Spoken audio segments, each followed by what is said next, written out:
Cuan. Pemirsa Sestu, di sini saya Idewo Menguskan Jana dengan NPM Akhir 068 dari kelas A2.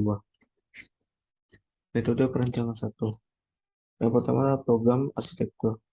Program arsitektur adalah proses pengaturan informasi sehingga informasi yang benar dapat secara tepat posisinya dalam proses desain dan keutusan yang tepat dalam dilakukannya untuk mempertajam hasil dari desain bangunan tersebut.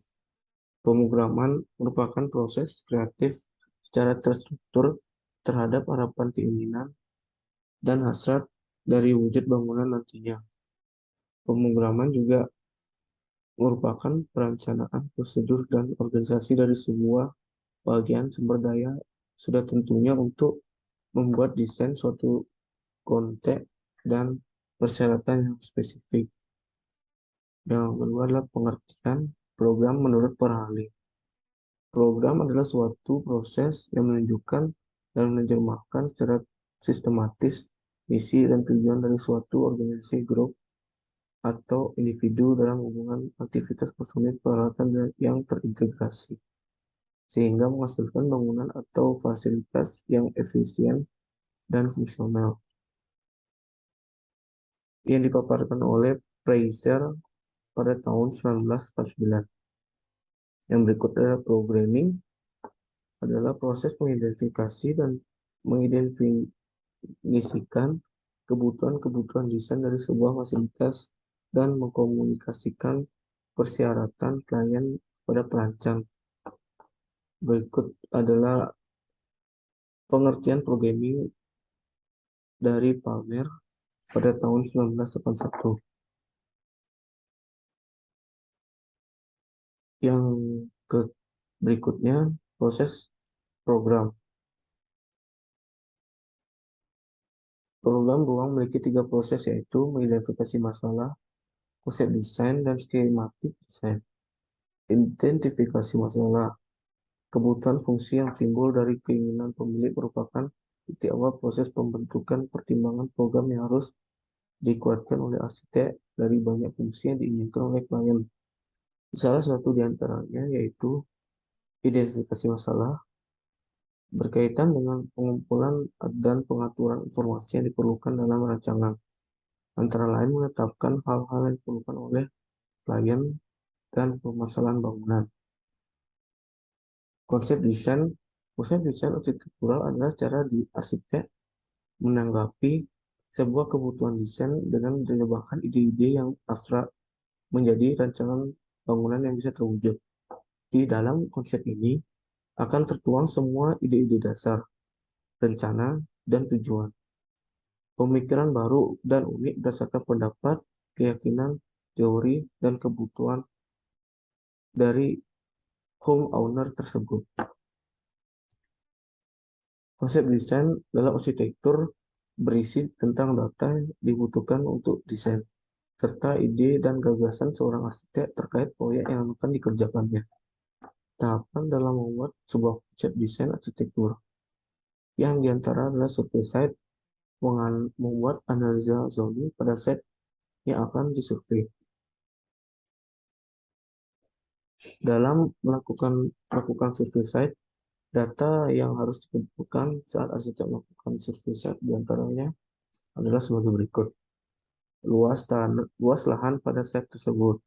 Yang kedua, akses jalan atau akses menuju site tersebut. Yang ketiga, topografi atau kontur site. Yang keempat, orientasi site dan arah matahari. Yang kelima, data budaya yang ada di setempat yang berada di site tersebut. Jenis-jenis konsep. Konsep analogi. Konsep yang mengidentifikasi hubungan sifat, khas, atau cara kerja suatu benda dengan desain. Yang kedua, metafora konsep, yang menggunakan ungkapan bagaikan atau seperti untuk mengidentifikasi hubungan antar benda tertentu dengan desain arsitektur. Hubungan bentuk atau pola. Hubungan bentuk dan pola. Esensi atau hakikat. Konsep yang mengandung pengertian aspek yang paling penting dan intrinsik dalam desain. Yang berikutnya adalah pragmatik atau pragmatik. Konsep dikembangkan pada persoalan-persoalan yang pragmatis yang diidentifikasikan dari program sebuah bangunan. Yang terakhir adalah utopia, cita-cita ideal. Konsep yang mengungkapkan cita-cita idealis yang ekstrim. Yang berikutnya adalah skematik desain. Desain skematik terbentuk dari konsep desain yang telah dibuat arsitek berdasarkan kebutuhan dan keinginan klien. Pada tahap ini, arsitek menyusun pola dan gubahan bentuk arsitek yang diwujudkan dalam gambar-gambar.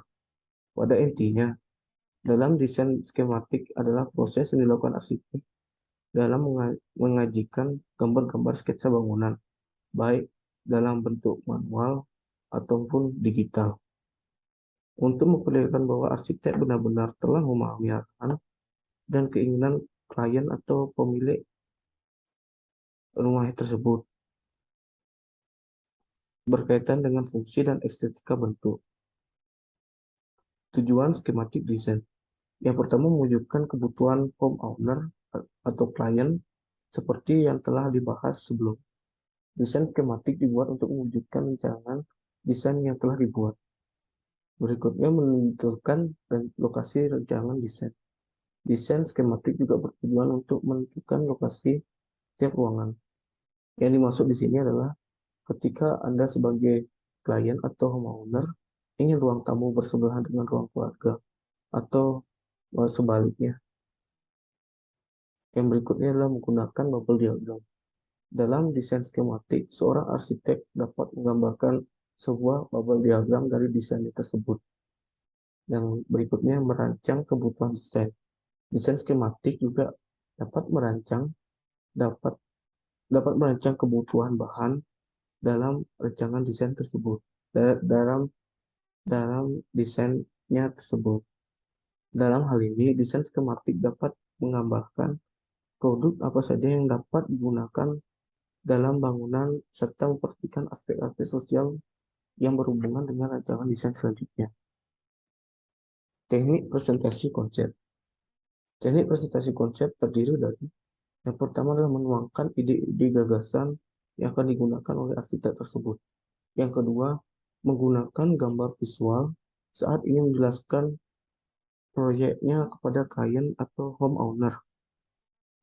Yang ketiga, lebih banyak menjelaskan dengan gambar daripada dengan kalimat, agar homeowner dan klien itu lebih mengerti tentang apa yang dibicarakan oleh arsitek atau perancang tersebut. Yang keempat, membuat gambar atau kalimat yang mudah dibaca dan tidak rumit dan membingungkan klien ataupun homeowner tersebut. Yang selanjutnya adalah desain untuk display, seperti market atau apapun itu yang bisa dinilai langsung oleh homeowner atau klien tersebut. Yang terakhir, persiapan data existing, yaitu mempersiapkan data existing terkait potensi dan kekurangan yang dimiliki tanpa merupakan informasi awal yang harus dimiliki saat penyusunan konsep. Proses program arsitektur. Dalam pemrograman terdapat beberapa proses yang dilalui untuk mencapai sketsa ide maupun gambar yang akan dibangun. Proses itu antara lain yaitu mengetahui fungsi bangunan yang akan dibuat. Berikutnya, memperhitungkan banyaknya aktivitas dan kegiatan yang akan didesain oleh arsitek tersebut. Yang berikutnya, memperhitungkan besaran ruang yang diperlukan oleh aktivitas dan kegiatan yang dilakukannya. Yang keempat, memperhitungkan hubungan ruang. Yang kelima, membuat pengelompokan ruang atau zoning ruang. Yang berikutnya, sirkulasi ruang. Yang terakhir adalah organisasi ruang. Setelah mempersiapkan program ruang, seorang arsitek akan menuju ke sketsa ide, di mana di dalam sketsa ide tersebut memaparkan perkiraan bentuk fasad bangunan yang akan dibuat oleh arsitek tersebut dan ruang-ruang apa saja yang terdapat pada bangunan yang akan didesain itu.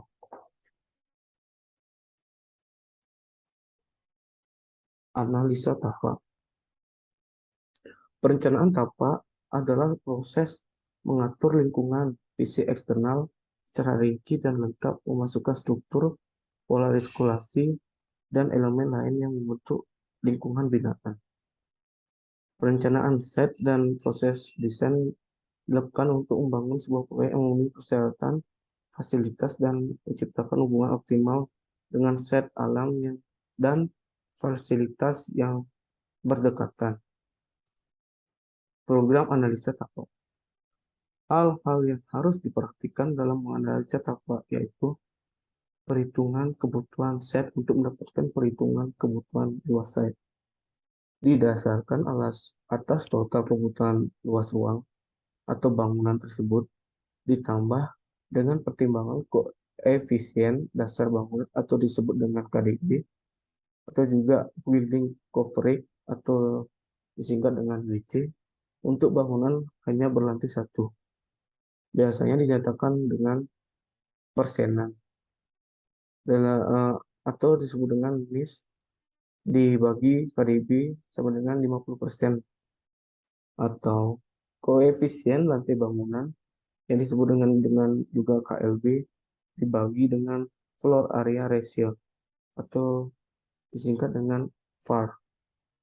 Untuk bangunan yang lebih dari satu lantai, biasanya dinyatakan dengan angka MIS dibagi KLB sama dengan 1. Seperti rumus di bawah ini. Oke, lanjutan dari program analisis tapak. Pertama, penentuan alternatif set.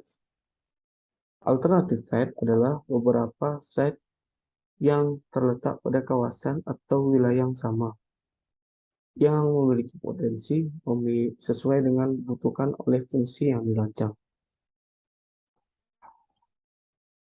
Penetapan set terpilih berdasarkan penentuan alternatif set di atas. Tahapan berikutnya adalah penetapan set yang akan dipilih atau digunakan maupun dimanfaatkan oleh klien tersebut.